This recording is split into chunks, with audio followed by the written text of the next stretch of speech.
শুভ অপরাহ্ন সবাইকে। আশা করছি আপনারা সবাই ভালো আছেন। আসুন আজকে আমরা আমাদের বাড়ির ছাদ থেকে কিছু জাম পাড়ব। দেখুন কিভাবে জামগুলো সব ছড়িয়ে আছে ছাদের মধ্যে। অনেক দিন ছাদে আসা হয়নি তো, সেই জন্য জামগুলো কুড়ানোও হয়নি। কিছু জাম ছিল বেশ ভালো, আমি সেগুলো কুড়িয়ে নিলাম। দেখুন এই জাম ডালটা পুরো ছাদের দিকে কেমন নুইয়ে পড়েছে, কারণ প্রচুর জাম ধরেছে তো। এবার ডালটা প্রচুর ভারী হয়ে গেছে, সেই জন্য পুরো এইদিকে নুইয়ে পড়েছে। কালো কালো বেশ লম্বা লম্বা জাম, খেতেও বেশ সুস্বাদু হয়।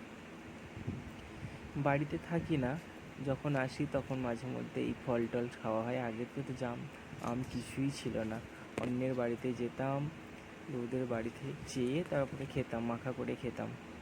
তখন ছোটোবেলায় বেশ ভালোও লাগতো, সবাই একসঙ্গে মিলেমিশে খেতাম। এখন আর সে মজা নেই। এই দেখুন এই জাম ডালটা পুরো আম ডালের মধ্যে পড়ে চলে গেছে। তো এই জাম ডালটায় জামগুলো বেশ কালো কালো হয়েছে, বেশ খেতেও সুস্বাদু হবে, কিন্তু আফসোস জাম ডালটা হাতের নাগালের বাইরে। এই দেখুন আমাদের বাড়ির আম গাছের আম, আমার দাদুর খুব প্রিয় আম গাছ। দাদু এই আম গাছকে আগলে যত্নে বড় করে রেখেছে, বড় করছে। আমগুলো দাদুই আগলে রেখেছে, কাউকে পাড়তে দেয় না। তবে আমি যখন আসি আমাকে কিছু বলে না। আমগুলো দেখতে যতটাই সুন্দর ততটাই টক, কিন্তু পাকলে খুবই মিষ্টি। দাদু আমগুলো পাকিয়ে সবাইকে দেয়, খাঁচাতে পাড়তে দেয় না, খুব কমের ভাগ। যখন মাখা করে খাই তখন। এই দেখুন জাম ডালটায় জাম এত ধরেছে, মানে পাতার থেকেও মনে হচ্ছে জাম বেশি।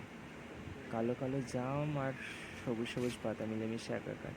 এই দেখুন আমাদের বাড়ির একটি ফুল, এই ফুলটাকে আমরা নটমণি ফুল বলি, কারণ সকাল 9টায় নাকি এই ফুল ফোটে, তো সেই জন্যে আমরা এই ফুলটাকে নটমণি বলি।